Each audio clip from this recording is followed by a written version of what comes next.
दर्शकों, जैसा कि आप सभी जानते हैं कि भगवान शिव ने धरती लोक की 12 जगहों पर खुद अपने भक्तों को दर्शन दिए और वही 12 जगह आज भगवान शिव के 12 ज्योतिर्लिंगों के नाम से जानी जाती हैं।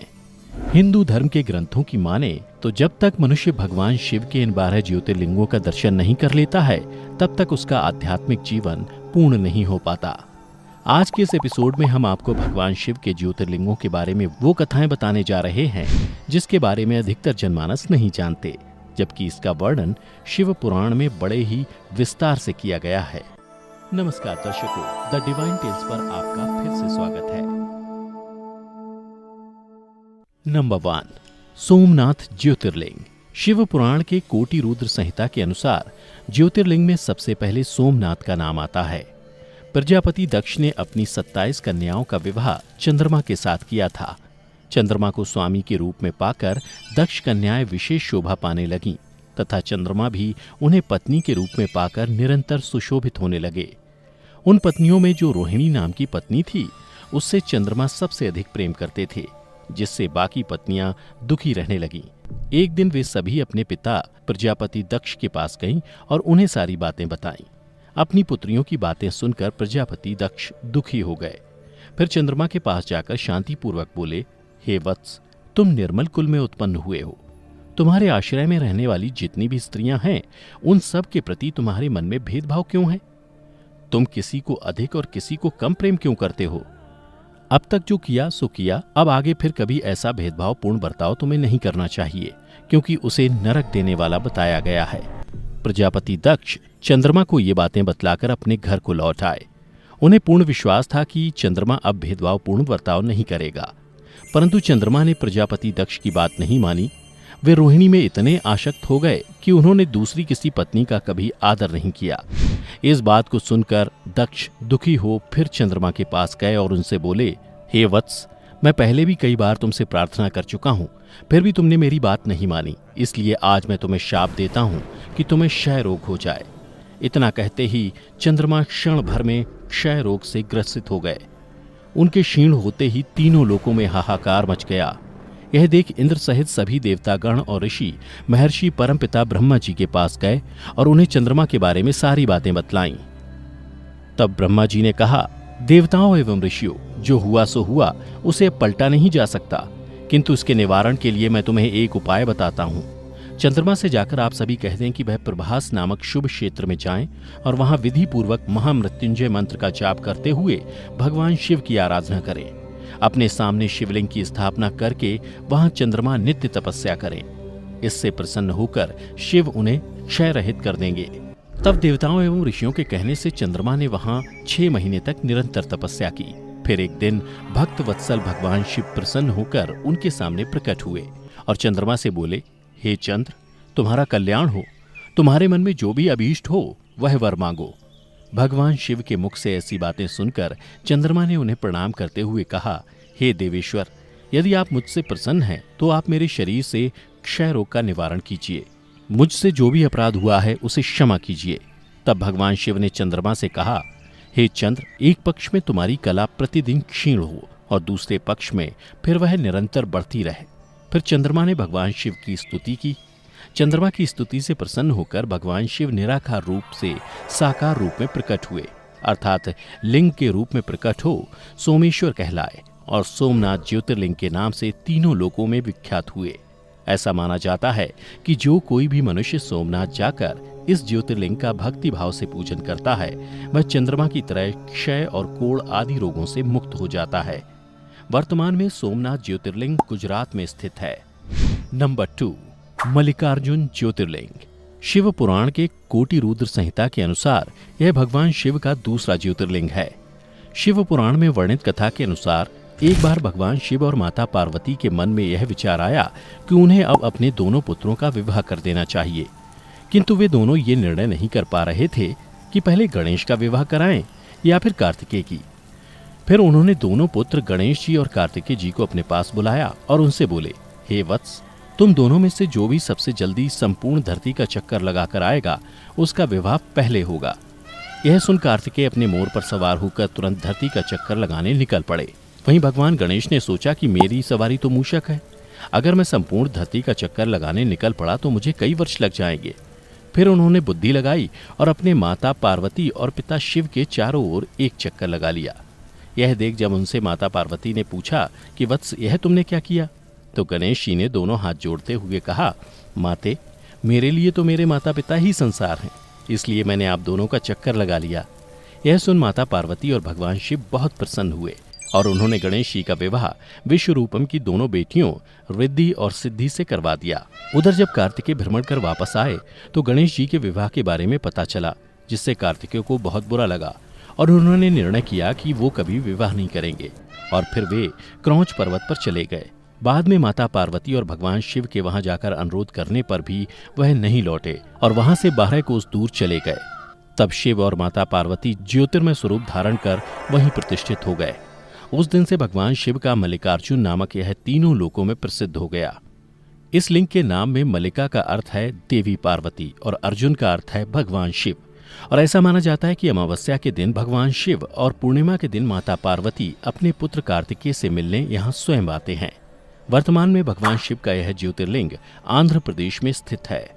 नंबर 3, महाकालेश्वर ज्योतिर्लिंग। शिव पुराण के कोटि रुद्र संहिता में वर्णित कथा के अनुसार उज्जैनी यानी उज्जैन नगर में राजा चंद्रसेन का राज हुआ करता था। राजा चंद्रसेन भगवान शिव के परम भक्त थे। शिव पार्षदों में प्रधान मणिभद्र नामक गण उनका सखा हुआ करता था। एक बार मणिभद्र ने राजा चंद्रसेन पर प्रसन्न होकर उन्हें एक तेजोमय चिंतामणि नामक महामणि भेंट में दी। राजा चंद्रसेन ने उस दिव्य मणि को उसी क्षण अपने गले में धारण कर लिया, जिसके बाद उसका प्रभामंडल दैदीप्यमान हो गया और जैसे जैसे समय बीता दूसरे देशों में उसकी यश कीर्ति बढ़ने लगी। यह बात जब दूसरे देशों के राजाओं को पता चली कि चंद्रसेन के पास कोई दिव्य मणि है तो वे सभी मणि पाने का प्रयास करने लगे। कुछ राजाओं ने तो खुद जाकर राजा चंद्रसेन से वह मणि देने की विनती की, किंतु वह राजा की अत्यंत प्रिय वस्तु थी, अतः राजा चंद्रसेन ने वह मणि किसी को नहीं दी। और फिर अंत में मणि पाने की लालसा में कुछ राजाओं ने उज्जैनी नगर पर आक्रमण कर दिया। उज्जैनी नगर पर आक्रमण हुआ देख शिव भक्त चंद्रसेन भगवान महाकाल की शरण में जाकर उनकी आराधना करने लगे।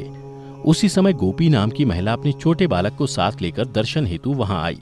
उस बालक की उम्र 5 वर्ष थी और गोपी विधवा थी। राजा चंद्रसेन को ध्यानमग्न देखकर उस बालक के मन में भी शिव की पूजा करने का विचार आया। फिर घर आकर वह बालक कहीं से एक पत्थर ले आया और अपने घर के एकांत स्थल में बैठकर भक्ति भाव से उसकी पूजा शिवलिंग के रूप में करने लगा। कुछ देर पश्चात जब उसकी माता ने भोजन के लिए उसे बुलाया तो वह नहीं गया। तब उसकी माता स्वयं उस स्थान पर आई जहां वह बालक ध्यान मग्न बैठा था। वहां भी उसकी माता ने उसे पुकारा, किंतु बालक ध्यान से नहीं जगा। यह देख उसकी माता क्रोधित हो उठी और उसने उस बालक को पीटना शुरू कर दिया और समस्त पूजन सामग्री उठाकर फेंक दी।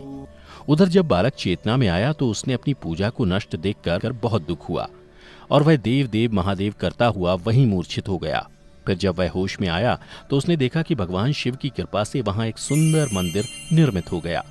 मंदिर के मध्य में दिव्य शिवलिंग विराजमान था एवं पूजा की सारी सामग्री भी यथावत रखी हुई थी। उधर जब उसकी माता को यह पता चला कि उसके बालक के कारण यह सब चमत्कार हुआ है तो वह आश्चर्यचकित हो गई और खुद को कोसने लगी। फिर राजा चंद्रसेन को इस घटना की जानकारी मिली तो वह भी उस शिव भक्त बालक से मिलने पहुंचे। उसके बाद देखते ही देखते वे सभी राजा भी उस बालक से मिलने पहुंचे जो राजा चंद्रसेन से मणि हेतु युद्ध करने पर उतारू थे। और तभी से भगवान महाकाल उज्जैनी में स्वयं ज्योतिर्लिंग के रूप में विराजमान है। ओंकारेश्वर ज्योतिर्लिंग। एक समय की बात है, देवर्षि नारद मुनि गोकर्ण नामक शिव के समीप जा बड़ी भक्ति के साथ उनकी सेवा करने लगे। कुछ समय बाद वे गिरिराज विंध्य पर आए और विंध्य ने वहां बड़े आदर के साथ उनका पूजन किया और फिर देवर्षि से बोला, हे देवर्षि, मेरे पास सब कुछ है, यहाँ किसी चीज की कोई कमी नहीं है। विंध्य की अभिमान भरी बातें सुनकर देवर्षि नारद वहीं खड़े हो गए। यह देख कोई भी जवाब नहीं दिया। तब विंध्य ने नारद जी से पूछा, आपने मेरे यहाँ कौन सी कमी देखी? आप लंबी सांसें क्यों खींच रहे हैं? तब नारद जी ने विंध्य पर्वत से कहा, विंध्य, तुम्हारे यहाँ सब कुछ है, फिर भी मेरू पर्वत तुमसे बहुत ऊंचा है। उसके शिखर देवलोक में भी जा पहुंचे हैं, किंतु तुम्हारे शिखर का भाग अभी भी वहां नहीं पहुंच सका है। और फिर देवर्षि नारद वहां से तत्काल ही चले गए। इधर नारद जी की बातें सुनकर विंध्य पर्वत मन ही मन खुद को धिक्कारने लगा और कुछ क्षण पश्चात निश्चय किया कि वह भगवान शिव की आराधना करेगा। फिर उसने भगवान शिव की पार्थिव मूर्ति बनाई और 6 मास तक निरंतर तपस्या में लीन रहे। विंध्याचल की कठोर तपस्या देखकर भगवान शिव प्रसन्न हो गए और फिर उसे अपना वह स्वरूप दिखाया जो योगी जन भी नहीं देख पाते। फिर भगवान शिव ने विंध्य पर्वत से कहा, वत्स विंध्य, तुम अपना मन वांछित वर मांगो। तब विंध्य बोला, हे देवेश्वर, आप सदा ही भक्त वत्सल हैं। यदि आप मुझ पर प्रसन्न हैं तो मुझे ऐसा अभीष्ट वर दीजिए जो कार्य को सिद्ध करने वाली हो। यह सुन भगवान शिव ने विंध्य को यह अभीष्ट वर दे दिया और बोले, पर्वतराज, तुम जैसा चाहोगे वैसा ही होगा। उधर जब ऋषिगणों और देवताओं को पता चला कि इस समय भगवान शिव विंध्याचल पर्वत पर विराजमान हैं, तो वे सभी वहां तत्काल ही पहुंच गए और वहां पहुंचकर सभी भगवान शिव से बोले, हे देवाधिदेव, आप यहाँ स्थिर रूप में निवास करें। देवताओं तथा ऋषियों की बात सुनकर भगवान शिव प्रसन्न हो गए और वहां जो एक ओमकार लिंग था वह 2 रूपों में विभक्त हो गया, जिसमें से एक लीन ओमकारेश्वर और दूसरा अमलेश्वर नाम से जाना जाने लगा। भगवान शिव का यह ज्योतिर्लिंग मध्य प्रदेश की नर्मदा नदी के पास शिवपुरी द्वीप पर स्थापित है। केदारनाथ ज्योतिर्लिंग। भगवान विष्णु के नर और नारायण नाम के 2 अवतार हुए थे। वे दोनों बद्रिकाश्रम तीर्थ में पार्थिव शिवलिंग बनकर तपस्या करने लगे। ऐसा माना जाता है कि भगवान शिव प्रतिदिन उनके बनाए हुए पार्थिव लिंग में पूजित होने के लिए आया करते थे। जब उन दोनों के पार्थिव पूजन करते हुए बहुत दिन बीत गए, तब एक दिन भगवान शिव ने प्रसन्न होकर उन दोनों से कहा, मैं तुम्हारी आराधना से बहुत प्रसन्न हूँ, तुम दोनों मुझसे वर मांगो। तब नर और नारायण भगवान शिव से बोले, हे देवेश्वर, यदि आप हम दोनों से सच में प्रसन्न हैं तो अपने स्वरूप से पूजा ग्रहण करने के लिए यहाँ स्थित हो जाइए। नर और नारायण के मुख से ऐसी बातें सुनकर भगवान शिव हिमालय के उसी केदार तीर्थ में ज्योतिर्लिंग के रूप में स्थित हो गए, जिसे आज केदारनाथ ज्योतिर्लिंग के नाम से जाना जाता है। भीमाशंकर ज्योतिर्लिंग। शिव पुराण के कोटि रुद्र संहिता में वर्णित कथा के अनुसार पौराणिक समय में एक महापराक्रमी राक्षस हुआ करता था, जिसका नाम भीम था। वह महाबली राक्षस कुंभकर्ण और करकटी का पुत्र था। वह अपनी माता के साथ सहाय पर्वत पर निवास करता था। एक दिन राक्षस भीम ने अपनी माता से पूछा कि मेरे पिताजी कौन हैं और कहाँ हैं? तुम यहाँ अकेली क्यों रहती हो? तब करकटी ने कहा, पुत्र, लंकाधिपति रावण के छोटे भाई कुंभकर्ण तेरे पिता थे। श्री राम ने भाई सहित तुम्हारे पिता का वध कर डाला। तुम्हारे पिता से पहले विराध मेरे पति हुआ करते थे, उन्हें भी श्री राम ने ही मार डाला। अपनी माता की बातें सुनकर भीम को बड़ा ही क्रोध आया। फिर जब उसका क्रोध कुछ कम हुआ तो वह विचार करने लगा कि मैं विष्णु के साथ कैसा बर्ताव करूं। यदि मैं अपने पिता का पुत्र हूं तो श्री हरि से अवश्य बदला लूंगा। और फिर राक्षस भीम मन में ऐसा निश्चय करके महान तप करने के लिए चला गया। उसने ब्रह्मा जी की 1000 वर्षों तक महान तपस्या की। तब एक दिन ब्रह्मा जी उसे वर देने के लिए प्रकट हुए और बोले, वत्स भीम, मैं तुम्हारी तपस्या से प्रसन्न हूँ, इसलिए तुम्हारी जो इच्छा हो उसके अनुसार वर मांगो। तब भीम ने ब्रह्मा जी को प्रणाम करते हुए कहा, देवेश्वर, यदि आप मुझसे प्रसन्न हैं और मुझे वर देना चाहते हैं तो आज मुझे ऐसा बल दीजिए जिसकी कहीं तुलना ना हो। उसके बाद ब्रह्मा जी उसे यह अभीष्ट वर देकर अपने धाम को चले गए। ब्रह्मा जी से अत्यंत बल पाकर राक्षस अपने घर आया और माता को प्रणाम करने के बाद बोला, माँ, अब तुम मेरा बल देखो। मैं इंद्र आदि देवताओं तथा इसकी सहायता करने वाले श्री हरि का संहार कर डालूंगा। इसके बाद भयानक पराक्रमी भीम पहले इंद्र आदि देवताओं को जीता और उन सबको अपने अपने स्थान से निकाल दिया। फिर जब देवताओं की प्रार्थना पर राक्षस भीम से भगवान विष्णु युद्ध करने आए, वो भी उससे हार गए। इस तरह देवलोक पर अपना शासन स्थापित करने के बाद उसने पृथ्वी को जीतना शुरू किया। इस क्रम में उसने सबसे पहले वह कामरूप देश के राजा सुदीक्षण पर आक्रमण किया। राजा के साथ उसका भयंकर युद्ध हुआ। दुष्टासुर भीम ने ब्रह्मा जी के दिए वर के प्रभाव से शिव भक्त महाराज सुदीक्षण को परास्त कर दिया और सब सामग्रियों सहित उनका राज्य तथा सर्वस्व अपने अधिकार में कर लिया और राजा को भी कैद कर लिया। परंतु कैद खाने में भी महाराजा सुदीक्षण ने भगवान की प्रीति के लिए शिव की उत्तम लिंग बनाकर उनका पूजन शुरू कर दिया। उसके बाद उसने सभी महर्षियों को अपने वश में कर लिया। यह देख सभी देवता तथा ऋषि अत्यंत पीड़ित हो भगवान शिव की आराधना करने लगे। तब भगवान शिव अत्यंत प्रसन्न हो देवताओं से बोले, देवगण तथा महर्षियों, मैं प्रसन्न हूँ, तुम्हारा कौन सा कार्य सिद्ध करूं? तब देवता बोले, प्रभु, कुंभकर्ण से उत्पन्न करकटी का बलवान पुत्र राक्षस भीम ब्रह्मा जी के दिए हुए वर से शक्तिशाली हो देवताओं को निरंतर पीड़ा दे रहा है, अतः आप इस दुखदायी राक्षस का नाश कीजिए। तब भगवान शिव बोले, देवताओं, कामरूप देश के राजा सुदीक्षण मेरे श्रेष्ठ भक्त हैं, उनसे मेरा एक संदेश जाकर कह दो, फिर तुम्हारा सारा कार्य शीघ्र ही पूरा हो जाएगा। उनसे कहना, महाराज सुदीक्षण, तुम शिवजी के विशेष भक्त हो, अतः तुम प्रेम पूर्वक भगवान शिव की आराधना करो। दुष्ट राक्षस भीम ब्रह्मा जी का वर पाकर प्रबल हो गया है, इसलिए उसने तुम्हारा तिरस्कार किया है, परंतु अब मैं उस दुष्ट को मार डालूंगा। उसके बाद सब देवताओं ने वहां जाकर महाराज सुदीक्षण से शिव की कही हुई सारी बातें बताईं। उसके बाद सारे देवता और महर्षि अपने अपने आश्रम चले गए। इधर भगवान शिव भी अपने गण के साथ लोक हित की कामना से अपने भक्त की रक्षा करने के लिए सादर सुदीक्षण निकट गए और गुप्त रूप से वहीं निवास करने लगे। उसके बाद किसी ने राक्षस से जाकर कह दिया कि राजा तुम्हारे नाश के लिए कोई पूजा कर रहा है। यह बात सुनते ही वह राक्षस कुपित हो उठा और उनको मार डालने की इच्छा से नंगी तलवार हाथ में लिए राजा के पास गया और भगवान शिव के लिंग पर तलवार चलाई, परंतु वह तलवार उस शिवलिंग का स्पर्श भी नहीं कर पाई कि उसे साक्षात भगवान शिव वहां प्रकट हो गए और बोले, देखो अपने भक्त की रक्षा के लिए प्रकट हुआ हूं। ऐसा कहकर भगवान शिव ने अपनी पिनाक से उसकी तलवार के 2 टुकड़े कर दिए। तब उस राक्षस ने फिर अपना त्रिशूल चलाया, परंतु शिव ने उस दुष्ट के त्रिशूल के भी सैकड़ों टुकड़े कर डाले। तदनंतर शिव जी के साथ उसका घोर युद्ध हुआ। फिर नारद जी ने आकर भगवान शिव से प्रार्थना की कि प्रभु शीघ्र ही इसका संहार कीजिए। नारद जी के इस प्रकार प्रार्थना करने पर भगवान शिव ने हुंकार मात्र से उस समय समस्त राक्षसों का वध कर दिया। तदनंतर भगवान शिव की कृपा से इंद्र आदि समस्त देवताओं और मुनीश्वरों को तथा संपूर्ण जगत स्वस्थ हुआ। फिर देवताओं और मुनियों ने भगवान शिव से प्रार्थना की कि प्रभु आप यहाँ लोगों को सुख देने के लिए सदा निवास करें। आपका दर्शन करने से यहाँ सबका कल्याण होगा।